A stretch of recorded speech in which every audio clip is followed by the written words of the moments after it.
ನಮಸ್ಕಾರ ಗೆಳೆಯರಿ, stock market Kannada ಚಾನಲ್ಗೆ ಸ್ವಾಗತ ಸುಸ್ವಾಗತ.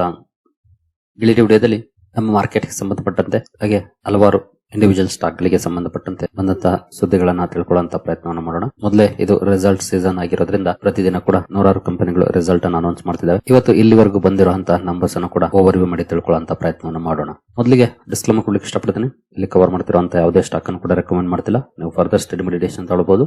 ಆಸ್ ಎ ಎಜುಕೇಶನಲ್ ಪರ್ಪಸ್ ನಾನು ವಿಡಿಯೋ ಮುಂದೆ ತರ್ತಾ ಇದ್ದೀನಿ. ಹಾಗೆ ಅಕೌಂಟ್ ಓಪನಿಂಗ್ ಲಿಂಕ್ ಡಿಸ್ಕ್ರಿಪ್ಷನ್ ಅಲ್ಲಿ ಇದೆ. ಇಂಟ್ರೆಸ್ಟ್ ಇರೋರು ಅಕೌಂಟ್ ಅನ್ನು ಓಪನ್ ಮಾಡಬಹುದು. ಹಾಗೆ ನಿಮ್ಗೆ ಏನಾದ್ರು ಇನ್ವೆಸ್ಟ್ಮೆಂಟ್ ಗೆ ಸಂಬಂಧಪಟ್ಟಂತೆ ಸಪೋರ್ಟ್ ಬೇಕು ಅಂತಂದ್ರೆ ಈ ನಂಬರ್ ಗೆ ಕಾಂಟ್ಯಾಕ್ಟ್ ಮಾಡಬಹುದು. ಇಲ್ಲಿ ಮೆನ್ಷನ್ ಮಾಡಿರುವಂತಹ ಎಲ್ಲ ಸರ್ವಿಸಸ್ ನಮ್ಮ ಮೂಲಕ ಸಿಗುತ್ತೆ. ಹಾಗೆ ಇದಕ್ಕೆ ಒಂದೇ ಒಂದು ಕಂಡೀಷನ್ ಏನಂದ್ರೆ ನಮ್ಮ ಮೂಲಕ ಅಕೌಂಟ್ ಓಪನ್ ಆಗಿರಬೇಕು. ಹಾಗಾಗಿ ಡಿಸ್ಕ್ರಿಪ್ಷನ್ ಅಲ್ಲಿ ಇರುವಂತಹ ಲಿಂಕ್ ಅನ್ನು ಬಳಸಿಕೊಂಡು ಅಕೌಂಟ್ ಓಪನ್ ಮಾಡಿ ನಂತರ ಕಾಂಟ್ಯಾಕ್ಟ್ ಮಾಡಿ. ಹಾಗೆ ಅಕೌಂಟ್ ಓಪನ್ ಮಾಡುವಾಗ ಏನಾದರೂ ಸಮಸ್ಯೆಗಳಾದ್ರೂ ಕೂಡ ಸೇಮ್ ನಂಬರ್ ಗೆ ಕಾಲ್ ಮಾಡಿ. ನಮ್ಮ ಟೀಮ್ ಇಂದ ನಿಮಗೆ ಸಪೋರ್ಟ್ ಸಿಗುತ್ತೆ. ಏನು, ಇಂದಿನ ವಿಡಿಯೋದಲ್ಲಿ ಡೊನಾಲ್ಡ್ ಟ್ರಂಪ್ ಅವರು ಫೆಡರಲ್ ರಿಸರ್ವ್ ಚೇರ್ಮನ್ ಆಗಿ ಕೆವಿನ್ ವಾರ್ಶ್ ಅವರನ್ನ ಆಯ್ಕೆ ಮಾಡಬಹುದು ಅನ್ನುವಂತ ಸುದ್ದಿಯನ್ನ ಕವರ್ ಮಾಡಿದ್ದೆ. ಫೈನಲಿ ಅಫಿಷಿಯಲ್ ಅನೌನ್ಸ್ಮೆಂಟ್ ಕೂಡ ಬಂದಿದೆ ನೋಡಬಹುದು. Donald Trump picks Kevin Warsh as new federal reserve chair. Finally Kevin Warsh ಅವರನ್ನೇ ಜೆರೋಮ್ ಪವೆಲ್ ಅವರ ನಂತರ ಫೆಡರಲ್ ರಿಸರ್ವ್ ಚೇರ್ಮನ್ ಆಗಿ ಆಯ್ಕೆ ಮಾಡಿದ್ದಾರೆ ಡೊನಾಲ್ಡ್ ಟ್ರಂಪ್ ಅವರು. ಬಟ್ ಇಲ್ಲಿ ಕೆಲವೊಂದು ಸುದ್ದಿಗಳು ಬರ್ತಾ ಇದೆ. ಆ ಸುದ್ದಿ ಏನು ಅಂತಂದ್ರೆ ನೋಡಬಹುದು. Why is Trump's fed chair pick Kevin Warsh seen as bad news for precious metals, commodities, bitcoin, equities. ಇವರನ್ನ ಬ್ಯಾಡ್ ನ್ಯೂಸ್ ಅಂತಾನೆ ಹೇಳ್ತಿದ್ದಾರೆ. ಇವರನ್ನ ಆಯ್ಕೆ ಮಾಡಿರೋದು ಅಥವಾ ಇವರ ಆಯ್ಕೆ ಈಗಾಗಲೇ ನಿಮಗೆ ಗೊತ್ತಿದೆ. ಗೋಲ್ಡ್ ಅಂಡ್ ಸಿಲ್ವರ್ ETF ಗಳಲ್ಲಿ ಮೋರ್ ದನ್ 20% ಇವತ್ತು ಕರೆಕ್ಷನ್ ಕಂಡು ಬಂದಿದೆ. ಅದಕ್ಕೆ ಪ್ರಮುಖ ಕಾರಣನೇ ಈ ಸುದ್ದಿ ಅಂತಾನೆ ಹೇಳ್ಬಹುದು. ಯಾಕಂದ್ರೆ ಕೆವಿನ್ ವಾರ್ಶ್ ಅವರನ್ನ ಆಯ್ಕೆ ಮಾಡಬಹುದು ಅನ್ನೋಂತ ಸುದ್ದಿ ಬಂದಿತ್ತು. ಹಾಗಾಗಿ ಒಂದಷ್ಟು ನೆಗೆಟಿವ್ ರಿಯಾಕ್ಷನ್ ಬಂತು. ಹಾಗಾದ್ರೆ ಯಾಕೆ ಇವರ ಆಯ್ಕೆ ಬ್ಯಾಡ್ ನ್ಯೂಸ್ ಆಗುತ್ತೆ ಮಾರ್ಕೆಟ್ಗೆ ಅಂತ ನೋಡೋದಾದ್ರೆ ನೋಡಬಹುದು. Warsh is generally viewed as supportive of lower interest rates, but among the names under consideration, he is also seen as a relatively cautious choice with less inclination towards aggressive monetary stimulus. ಇವರು interest rate ಕಡಿಮೆ ಇರಬೇಕು ಅಂತ ಬಯಸುವಂತವ್ರು, ಆದರೆ cautious ಆಗಿ move ಮಾಡಬೇಕು ಅನ್ನೋಂತವ್ರು. ಈಗಾಗಲೇ Fed chairman Jerome ಪವೆಲ್ ಅವರು ಕೂಡ ಇದೇ ಸ್ಟ್ಯಾನ್ಸ್ ಅನ್ನ ಫಾಲೋ ಮಾಡ್ತಿರೋದು. ಅಗ್ರೆಸಿವ್ ಮಾನಿಟರಿ ಸ್ಟಿಮ್ಯುಲಸ್ ಅನ್ನ ಸಪೋರ್ಟ್ ಮಾಡೋರು ಅಲ್ಲ ಅಂತ ಹೇಳ್ತಿದ್ದಾರೆ. ಬಟ್ ಅಧಿಕಾರ ವಹಿಸ್ಕೊಂಡ ಮೇಲೆ ಅಥವಾ ಅವರ ಅಧಿಕಾರ ಸ್ಟಾರ್ಟ್ ಆದ್ಮೇಲೆ ಡಿಸಿಷನ್ ಹೇಗಿರುತ್ತೋ ಗೊತ್ತಿಲ್ಲ. ಬಟ್ ಆಸ್ ಆಫ್ ನೌ ಅವರು ಅಗ್ರೆಸಿವ್ ಮಾನಿಟರಿ ಸ್ಟಿಮ್ಯುಲಸ್ ಸಪೋರ್ಟ್ ಮಾಡೋರು ಅಲ್ಲ ಅನ್ನುವಂತ ಎಕ್ಸ್ಪೆಕ್ಟೇಷನ್ ಇದೆ. ಅವರು ಕೂಡ ಕಾಶಿಯಸ್ ಆಗಿ ಮೂವ್ ಆಗುವಂತವ್ರು ಅಂತ. ಹಾಗಾಗಿ ಈ ಸುದ್ದಿ ಒಂದಷ್ಟು ನೆಗೆಟಿವ್ ಇಂಪ್ಯಾಕ್ಟ್ ಅನ್ನ ಮಾಡ್ತಾ ಇದೆ. ಬಟ್ ಇಂದಿನ ವಿಡಿಯೋದಲ್ಲಿ ಒಂದಷ್ಟು ಪಾಸಿಟಿವ್ಸ್ ಅನ್ನು ಕವರ್ ಮಾಡಿದ್ದೆ. ಎಸ್ಪೆಷಲಿ ಯಾಕೆ ಇವರನ್ನ ಆಯ್ಕೆ ಮಾಡಕ್ಕೆ ಪ್ರಿಫರ್ ಮಾಡ್ತಿದ್ದಾರೆ ಅನ್ನೋದ್ರ ಬಗ್ಗೆ, ಡಾಲರ್ ಇಂಡೆಕ್ಸ್ ಬಗ್ಗೆ ಕೂಡ ಕವರ್ ಮಾಡಿದೀನಿ. ಮತ್ತೆ ಇದನ್ನ ರಿಪೀಟ್ ಮಾಡಕ್ ಹೋಗೋದಿಲ್ಲ. ಇನ್ ಕೇಸ್ ಇಂದಿನ ವಿಡಿಯೋ ನೋಡಿಲ್ಲ ಅಂದ್ರೆ ಆ ವಿಡಿಯೋ ನೋಡಿ, ಒಂದಷ್ಟು ವಿಷಯ ನಿಮ್ಗೆ ಗೊತ್ತಾಗುತ್ತೆ. ಒಟ್ಟಿನಲ್ಲಿ ಮೇ ಬಿ ಇದನ್ನ ನೋಡಿದ್ರೆ, ಅಂದ್ರೆ ಈ ಪ್ಯಾರಾದಲ್ಲಿ ಏನು ಮೆನ್ಷನ್ ಮಾಡಿದರೆ ಅದನ್ನ ನೋಡಿದ್ರೆ ಮೇ ಬಿ ಜೆರೋಮ್ ಪವೆಲ್ ಪಾರ್ಟ್ 2 ಆಯ್ಕೆ ಮಾಡಿದ್ದಾರೆ ಅನ್ಸುತ್ತೆ. ಬಟ್ ಗೊತ್ತಿಲ್ಲ. ಮೇ ನಂತರ ಅವರ ಅಧಿಕಾರಾವಧಿ ಸ್ಟಾರ್ಟ್ ಆದ್ಮೇಲೆ ಯಾವ ರೀತಿ ಇರುತ್ತೆ ಡಿಸಿಷನ್ ಗಳು ಅಂತ. But as of now report ಗಳನ್ನ ನೋಡಿದ್ರೆ ಕಾಶಿಯಸ್ ಅಪ್ರೋಚ್ ಇರಬಹುದು ಅನಿಸ್ತಾ ಇದೆ. ಇನ್ನು ನೆಕ್ಸ್ಟ್ ಸುದ್ದಿ ಕಡೆ ನಾವು ಬರೋದಾದ್ರೆ, NSE gets key approval for its IPO settlement to follow in due course. ಅಂದ್ರೆ ಸೆಬಿಯಿಂದ NOC ಸಿಕ್ಕಿದೆ NSE ಗೆ IPO ತರಲಿಕ್ಕೆ. ಜೊತೆಗೆ ಸೆಟಲ್ಮೆಂಟ್ ಮುಂದಿನ ದಿನಗಳಲ್ಲಿ ಆಗ್ಬಹುದು ಅಂತ ಹೇಳಲಾಗ್ತಿದೆ. ಜೊತೆಗೆ ನೆಕ್ಸ್ಟ್ 8 to 9 ಮಂತ್ಸ್ ಅಲ್ಲಿ IPO ಲಾಂಚ್ ಮಾಡಬಹುದು ಅಂತ ಎಸ್ಟಿಮೇಷನ್ಸ್ ಮಾಡ್ತಿದ್ದಾರೆ.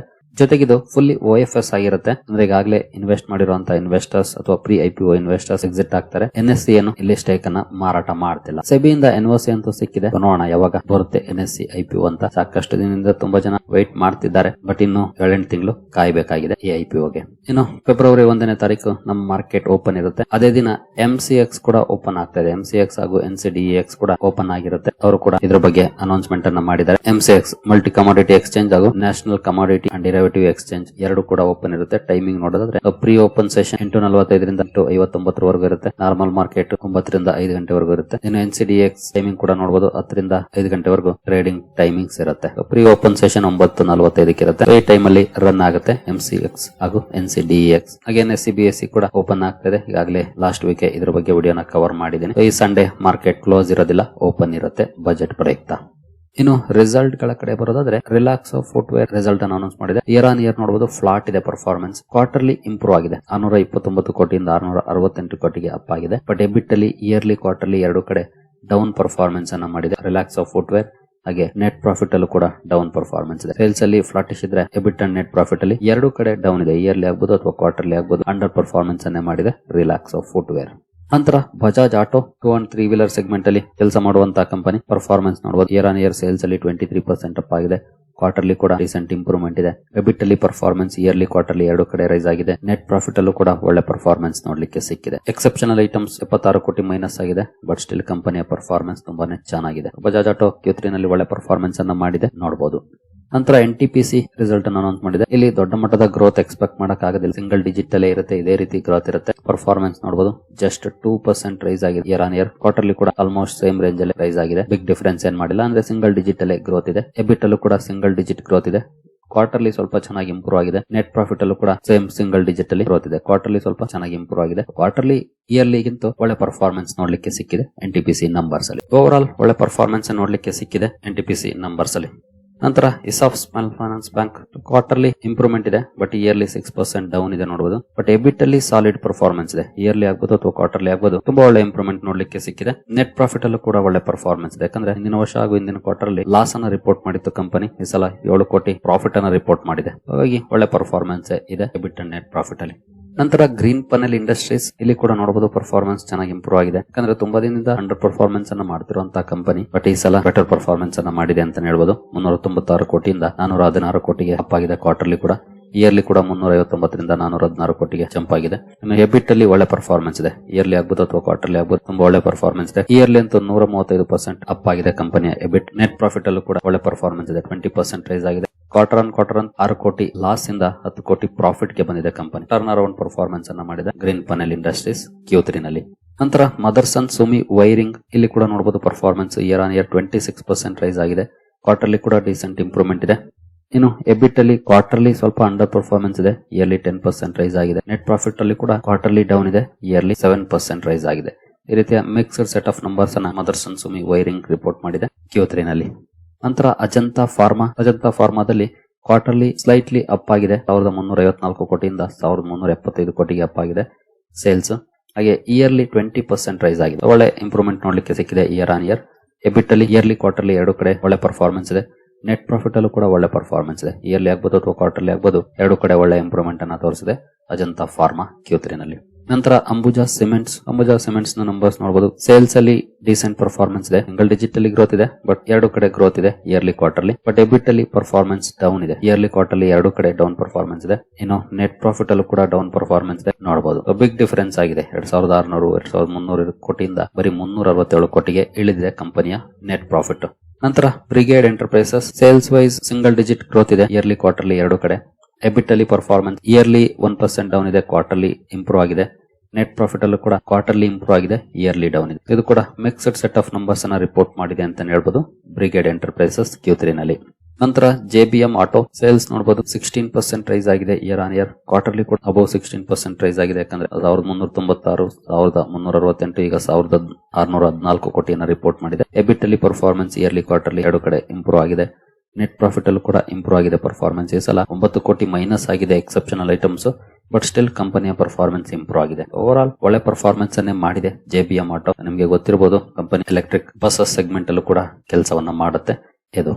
ನಂತರ ಕಜಾರಿಯಾ ಸೆರಾಮಿಕ್ಸ್, ಫ್ಲಾಟಿಶ್ ನಂಬರ್ಸ್ ಇದೆ ಇಯರ್ ಆನ್ ಇಯರ್. ಕ್ವಾರ್ಟರ್ಲಿ ಸ್ವಲ್ಪ ಡೌನ್ ಇದೆ. ಎಬಿಟ್ ಅಲ್ಲಿ ಪರ್ಫಾರ್ಮೆನ್ಸ್ ಅಗೇನ್ ಕ್ವಾರ್ಟರ್ಲಿ ಡೌನ್ ಇದೆ, ಇಯರ್ಲಿ ಇಂಪ್ರೂವ್ ಆಗಿದೆ, 32% ಅಪ್ ಆಗಿದೆ. ನೆಟ್ ಪ್ರಾಫಿಟ್ ಅಲ್ಲೂ ಕೂಡ ಇಯರ್ಲಿ ಅಪ್ ಆಗಿದೆ, ಕ್ವಾರ್ಟರ್ಲಿ ಡೌನ್ ಇದೆ ನೋಡಬಹುದು. ಈ ಸಲ 39 ಕೋಟಿ ಮೈನಸ್ ಆಗಿದೆ ನೆಟ್ ಪ್ರಾಫಿಟ್ ಅಲ್ಲಿ, ಬಟ್ ಸ್ಟಿಲ್ ಕಂಪನಿಯ number year on year improvement ಇದೆ, ಕ್ವಾರ್ಟರ್ಲಿ ಸ್ವಲ್ಪ ಡೌನ್ ಇದೆ. ನಂತರ ಸಿಮೆಕ್ ಲಿಮಿಟೆಡ್ ಪರ್ಫಾರ್ಮೆನ್ಸ್ ನೋಡಬಹುದು, ತುಂಬಾ ಚೆನ್ನಾಗಿ ಇಂಪ್ರೂವ್ ಆಗಿದೆ ಇಯರ್ಲಿ ಕ್ವಾರ್ಟರ್ಲಿ ಕಂಪನಿಯ ಸೇಲ್ಸ್ ಅಲ್ಲಿ. ಎಬಿಟ್ ಅಲ್ಲೂ ಕೂಡ ಸಾಲಿಡ್ ಪರ್ಫಾರ್ಮೆನ್ಸ್ ಇದೆ, ಹಾಗೆ ನೆಟ್ ಪ್ರಾಫಿಟ್ ಅಲ್ಲೂ ಕೂಡ ತುಂಬಾ ಒಳ್ಳೆ ಪರ್ಫಾರ್ಮೆನ್ಸ್. ಹಿಂದಿನ ಸಲ ಹಾಗೂ ಹಿಂದಿನ ಕ್ವಾರ್ಟರ್ ಅಲ್ಲಿ ಎರಡು ಕಡೆ ನೆಟ್ ಲಾಸ್ ಅನ್ನ ರಿಪೋರ್ಟ್ ಮಾಡಿತ್ತು ಕಂಪನಿ, ಈ ಸಲ 99 ಕೋಟಿ ಪ್ರಾಫಿಟ್ ಅನ್ನ ರಿಪೋರ್ಟ್ ಮಾಡಿತ್ತು. ಒಳ್ಳೆ ಪರ್ಫಾರ್ಮೆನ್ಸ್ ಇದೆ ಸಿಮೆಕ್ ಲಿಮಿಟೆಡ್ ಅಲ್ಲಿ. ನಂತರ ನ್ಯಾಷನಲ್ ಅಲ್ಯೂಮಿನಿಯಂ ಅಥವಾ ನಾಲ್ಕೋ, ಕ್ವಾರ್ಟರ್ಲಿ ಇಂಪ್ರೂವ್ಮೆಂಟ್ ಇದೆ, ಬಟ್ ಇಯರ್ಲಿ ಫ್ಲಾಟ್ ಇದೆ ನಂಬರ್ಸ್, ಬಿಗ್ ಡಿಫರೆನ್ಸ್ ಏನಾಗಿಲ್ಲ. ಎಬಿಟ್ ಅಲ್ಲಿ ಅಗೇನ್ ಕ್ವಾರ್ಟರ್ಲಿ ಚೆನ್ನಾಗಿದೆ, ಇಯರ್ಲಿ ಡೌನ್ ಇದೆ. ನೆಟ್ ಪ್ರಾಫಿಟ್ ಅಲ್ಲಿ ಕ್ವಾರ್ಟರ್ಲಿ ಕೂಡ ಇಂಪ್ರೂವ್ ಆಗಿದೆ, ಇಯರ್ಲಿ ಕೂಡ ಇಂಪ್ರೂವ್ ಆಗಿದೆ, ಬಟ್ ಇಯರ್ಲಿ ಜಸ್ಟ್ 2% ರೈಸ್ ಆಗಿದೆ, ಬಟ್ ಇಂಪ್ರೂವ್ಮೆಂಟ್ ಇದೆ ಸ್ವಲ್ಪ ಮಟ್ಟಿಗೆ. ನಂತರ ನೆಸ್ಲೆ ಇಂಡಿಯಾ, ಇಲ್ಲಿನ ಪರ್ಫಾರ್ಮೆನ್ಸ್ ಅನ್ನು ನೋಡಬಹುದು. ಕ್ವಾರ್ಟರ್ಲಿ ಸ್ಲೈಟ್ಲಿ ಇನ್ಕ್ರೀಸ್ ಆಗಿದೆ ಕಂಪನಿಯ ಸೇಲ್ಸ್, ಬಟ್ ಇಯರ್ಲಿ 19% ರೈಸ್ ಆಗಿದೆ. ಎಬಿಟ್ ಅಲ್ಲಿ ಕ್ವಾರ್ಟರ್ಲಿ ಸ್ವಲ್ಪ ಡೌನ್ ಇದೆ, ಇಯರ್ಲಿ 9% ಅಪ್ ಆಗಿದೆ. ನೆಟ್ ಪ್ರಾಫಿಟ್ ಅಲ್ಲಿ ಇಯರ್ಲಿ ಕ್ವಾರ್ಟರ್ಲಿ ಎರಡು ಕಡೆ ಒಳ್ಳೆ ಪರ್ಫಾರ್ಮೆನ್ಸ್ ನೋಡ್ಲಿಕ್ಕೆ ಸಿಕ್ಕಿದೆ. ಜೊತೆಗೆ ಸಲ 157 ಕೋಟಿ ಎಕ್ಸೆಪ್ಷನಲ್ ಐಟಮ್ಸ್ ಪ್ಲಸ್ ಆಗಿದೆ, ಬಟ್ ಸ್ಟಿಲ್ ಇನ್ ಕೇಸ್ ಆ 157 ಕೋಟಿ ತೆಗೆದ್ರೂ ಕೂಡ ಕಂಪನಿಯ ಪರ್ಫಾರ್ಮೆನ್ಸ್ ಇಂಪ್ರೂವ್ ಆಗಿದೆ ಇಯರ್ಲಿ ಕ್ವಾರ್ಟರ್ಲಿ ಎರಡು ಕಡೆ. ಒಳ್ಳೆ ಪರ್ಫಾರ್ಮೆನ್ಸ್ ಅನ್ನೇ ಮಾಡಿದೆ ನೆಸ್ಲೆ ಇಂಡಿಯಾ. ಈಗಾಗಲೇ ಇವತ್ತು ರಿಯಾಕ್ಷನ್ ಕೂಡ ಬಂದಿದೆ ಸ್ಟಾಕ್ ಅಲ್ಲಿ, ಯಾಕಂದ್ರೆ ಡ್ಯೂರಿಂಗ್ ದ ಮಾರ್ಕೆಟ್ ರಿಸಲ್ಟ್ ಬಂತು, ಹಾಗಾಗಿ ರಿಯಾಕ್ಷನ್ ಕೂಡ ಬಂದಿದೆ. ನಂತರ ಅಸಾಹಿ ಇಂಡಿಯಾ ಗ್ಲಾಸ್, ಇಲ್ಲೂ ಕೂಡ ನೋಡಬಹುದು ಪರ್ಫಾರ್ಮೆನ್ಸ್ ಡೀಸೆಂಟ್ ಇಂಪ್ರೂವ್ಮೆಂಟ್ ಇದೆ ಇಯರ್ಲಿ ಕ್ವಾರ್ಟರ್ಲಿ ಎರಡು ಕಡೆ. ಎಬಿಟ್ ಅಲ್ಲಿ ಪರ್ಫಾರ್ಮೆನ್ಸ್ ಇಂಪ್ರೂವ್ ಆಗಿದೆ. ನೆಟ್ ಪ್ರಾಫಿಟ್ ಅಲ್ಲೂ ಕೂಡ ಪರ್ಫಾರ್ಮೆನ್ಸ್ ಅನ್ನು ನೋಡಿದ್ರೆ ಕ್ವಾರ್ಟರ್ಲಿ ಇಂಪ್ರೂವ್ ಆಗಿದೆ, ಇಯರ್ಲಿ ಸ್ವಲ್ಪ ಡೌನ್ ಇದೆ. ಬಟ್ ಈ ಸಲ 12 ಕೋಟಿ ಮೈನಸ್ ಆಗಿದೆ, ಹಿಂದಿನ ಸಲ 31 ಕೋಟಿ ಪ್ಲಸ್ ಆಗಿತ್ತು. ಆ ಅಡ್ಜಸ್ಟ್ಮೆಂಟ್ಸ್ ಇಲ್ಲ ಅಂದ್ರೆ ಕಂಪನಿಯ ಪರ್ಫಾರ್ಮೆನ್ಸ್ ಇಂಪ್ರೂವ್ ಆಗಿದೆ. ನಂತರ ಎಕ್ಸೈಡ್ ಇಂಡಸ್ಟ್ರೀಸ್ ಪರ್ಫಾರ್ಮೆನ್ಸ್ ನೋಡಬಹುದು, ಕ್ವಾರ್ಟರ್ಲಿ ಡೌನ್ ಇದೆ, ಇಯರ್ಲಿ ಅಪ್ ಆಗಿದೆ 5%. ಎಬಿಟ್ ಅಲ್ಲಿ ಎರಡು ಕಡೆ ಒಳ್ಳೆ ಪರ್ಫಾರ್ಮೆನ್ಸ್ ಇದೆ, ಇಯರ್ಲಿ ಕ್ವಾರ್ಟರ್ಲಿ ಎರಡು ಕಡೆ ಇಂಪ್ರೂವ್ ಆಗಿದೆ. But single digit growth. Net profit ಅಲ್ಲಿ ಒಳ್ಳೆ ಪರ್ಫಾರ್ಮೆನ್ಸ್ ಇದೆ. ಈ ಸಲ ಎಕ್ಸೆಪ್ಷನಲ್ ಐಟಮ್ಸ್ ಮೈನಸ್ ಆಗಿದೆ, ಬಟ್ ಸ್ಟಿಲ್ ಕಂಪನಿ ಪರ್ಫಾರ್ಮೆನ್ಸ್ ಚೆನ್ನಾಗಿದೆ ನೆಟ್ ಪ್ರಾಫಿಟ್ ವೈಸ್. ನಂತರ doctor Lal PathLabs quarterly down ಇದೆ, ಇಯರ್ಲಿ 11% ರೈಸ್ ಆಗಿದೆ. ಎಬಿಟ್ ಅಲ್ಲೂ ಕೂಡ ಕ್ವಾರ್ಟರ್ಲಿ ಡೌನ್ ಇದೆ, ಇಯರ್ಲಿ ಅಪ್ ಆಗಿದೆ. ನೆಟ್ ಪ್ರಾಫಿಟ್ ಅಲ್ಲಿ ಕೂಡ ಕ್ವಾರ್ಟರ್ಲಿ ಡೌನ್ ಇದೆ, ಇಯರ್ಲಿ ಡೌನ್ ಇದೆ ಪರ್ಫಾರ್ಮೆನ್ಸ್. ಬಟ್ ಈ ಸಲ ಎಕ್ಸೆಪ್ಷನಲ್ ಐಟಮ್ಸ್ ಇದೆ, ಆ ಕಾರಣಕ್ಕೆ ಡೌನ್ ಆಗಿದೆ ಪರ್ಫಾರ್ಮೆನ್ಸ್ ನೋಡಬಹುದು.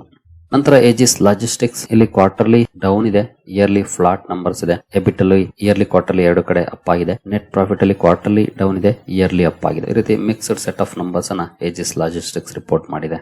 ಇನ್ನು ಅರವಿಂದ್ ಲಿಮಿಟೆಡ್ ಕ್ವಾರ್ಟರ್ಲಿ ಫ್ಲಾಟ್ ಇದೆ, ಬಿಗ್ ಡಿಫರೆನ್ಸ್ ಏನಾಗಿಲ್ಲ. ಇಯರ್ಲಿ 14% ರೈಸ್ ಆಗಿದೆ ಕಂಪನಿಯ ಸೇಲ್ಸ್ ಅಲ್ಲಿ. ಎಬಿಟ್ ಅಲ್ಲಿ ಇಯರ್ಲಿ ಕ್ವಾರ್ಟರ್ಲಿ ಎರಡು ಕಡೆ ಒಳ್ಳೆ ಪರ್ಫಾರ್ಮೆನ್ಸ್ ಇದೆ. ನೆಟ್ ಪ್ರಾಫಿಟ್ ಅಲ್ಲಿ ಸ್ವಲ್ಪ ಡೌನ್ ಇದೆ, ಕಾರಣ 23 ಕೋಟಿ ಎಕ್ಸೆಪ್ಷನಲ್ ಐಟಮ್ಸ್ ಮೈನಸ್ ಆಗಿದೆ, ಹಾಗಾಗಿ ಡೌನ್ ಪರ್ಫಾರ್ಮೆನ್ಸ್ ಇದೆ. ನಂತರ Ratan India power yearly flat ಇದೆ, ಬಿಗ್ ಡಿಫರೆನ್ಸ್ ಆಗಿಲ್ಲ. ಕ್ವಾರ್ಟರ್ಲಿ ಸ್ವಲ್ಪ ಇಂಪ್ರೂವ್ ಆಗಿದೆ ಸೇಲ್ಸ್ ಅಲ್ಲಿ. ಎಬಿಟ್ ಅಲ್ಲಿ ಇಯರ್ಲಿ ಕ್ವಾರ್ಟರ್ಲಿ ಎರಡು ಕಡೆ ಪರ್ಫಾರ್ಮೆನ್ಸ್ ಚೆನ್ನಾಗಿ ಇಂಪ್ರೂವ್ ಆಗಿದೆ. ನೆಟ್ ಪ್ರಾಫಿಟ್ ಅಲ್ಲೂ ಕೂಡ ಪರ್ಫಾರ್ಮೆನ್ಸ್ ಚೆನ್ನಾಗಿ ಇಂಪ್ರೂವ್ ಆಗಿದೆ. ಸೇಲ್ಸ್ ಅಲ್ಲಿ ಅಂಡರ್ ಪರ್ಫಾರ್ಮೆನ್ಸ್ ಮಾಡಿದ್ರು ಕೂಡ ಎಬಿಟ್ ಅಂಡ್ ನೆಟ್ ಪ್ರಾಫಿಟ್ ಅಲ್ಲಿ ಒಳ್ಳೆ ಪರ್ಫಾರ್ಮೆನ್ಸ್ ಅನ್ನ ಮಾಡಿದೆ ರತನ್ ಇಂಡಿಯಾ ಪವರ್. ನಂತರ PSP ಪ್ರಾಜೆಕ್ಟ್ಸ್ ಇಲ್ಲಿ ಪರ್ಫಾರ್ಮೆನ್ಸ್ ನೋಡಬಹುದು, ಚೆನ್ನಾಗಿ ಇಂಪ್ರೂವ್ ಆಗಿದೆ ಸೇಲ್ಸ್ ಅಲ್ಲಿ year on year, quarter on quarter. EBIT ಅಲ್ಲೂ ಕೂಡ ಒಳ್ಳೆ ಪರ್ಫಾರ್ಮೆನ್ಸ್ ಇದೆ. ನೆಟ್ ಪ್ರಾಫಿಟ್ ಅಲ್ಲೂ ಕೂಡ ಪರ್ಫಾರ್ಮೆನ್ಸ್ ಇಂಪ್ರೂವ್ ಆಗಿದೆ.